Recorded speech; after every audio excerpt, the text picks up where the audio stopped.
now let's suppose that we want to drill down into this data at the state level. And to make it a little bit more interesting, we're going to add a map. We have two map options. We have the ArcGIS maps, and we also have just the map. I'm going to choose this one that's a plain map, and the reason is because this graphic will render online if we publish this report. At this stage, the ArcGIS map will not render. So I'm going to choose this particular map, and the only location I have is state. If you look throughout this data set, you'll see that address state is the only information I have about location, and we're pretending that we are interested in seeing this at the state level anyway. So you can see that that was pretty easy to do. I'm going to blow this up a little bit. Okay. One tip when you're doing maps is to tell Power BI that you have location data.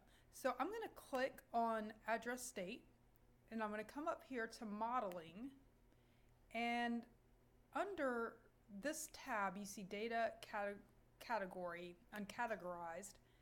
I'm going to select state. So I'm going to tell it explicitly that this is a state.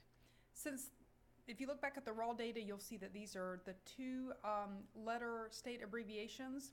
So there's not a lot of ambiguity here, but you can imagine that there are cases where we have some city names that could also be country names or state names, such as Washington.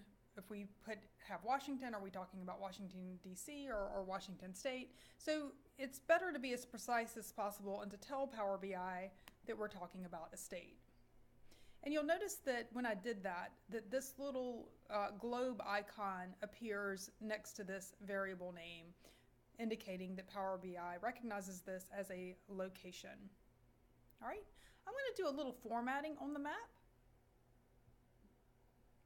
So under the formatting tab, you'll find a lot of options. I'm going to leave the data colors as they are because that matches our stacked bar graph pretty well. I am going to change the map style. You have a few options here. This is the road theme. I'm going to change it to a grayscale just so it coordinates with our stacked bar graph a little bit more. On the map controls, I'm going to take this auto zoom off.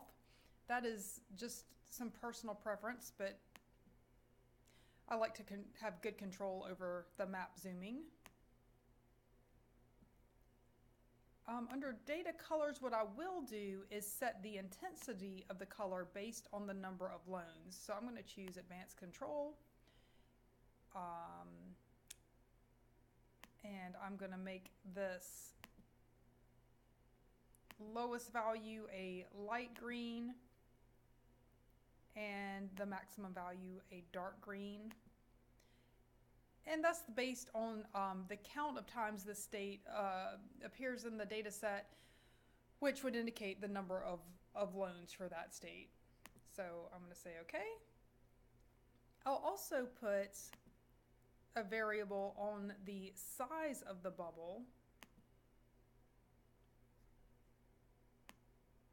I'm going to make the size also indicate the number of loans. So I'll make sure that that is count. Okay. And let me go back to the reports. I'm going to reduce the size of these so we can see them both together.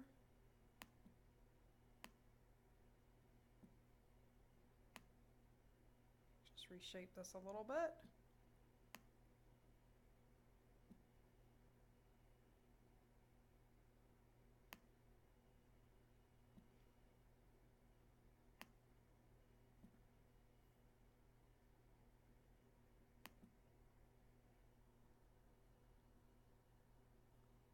Okay, now when you toggle on state, so I can select a state here and it will talk to my stacked bar graph.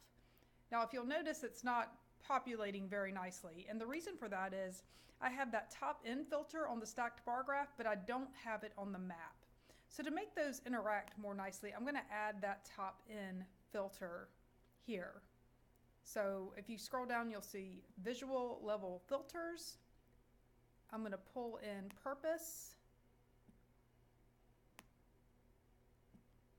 And I'm going to do the same filtering option that we did for the stacked bar graph. I'm going to ask for the top 10,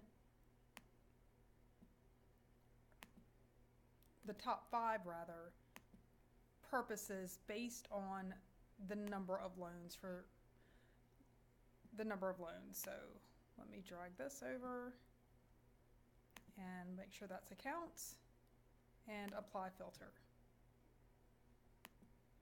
All right. Now when I select a state, I can see in the stacked bar graph what the distribution of loan status is for the different loan purposes. So you can play around with that. All right, and also in my mapping feature, I've set this up. So again, the size of the bubble and the color intensity of the bubble indicate the number of loans in that particular state. So we see we have a lot of loans from California.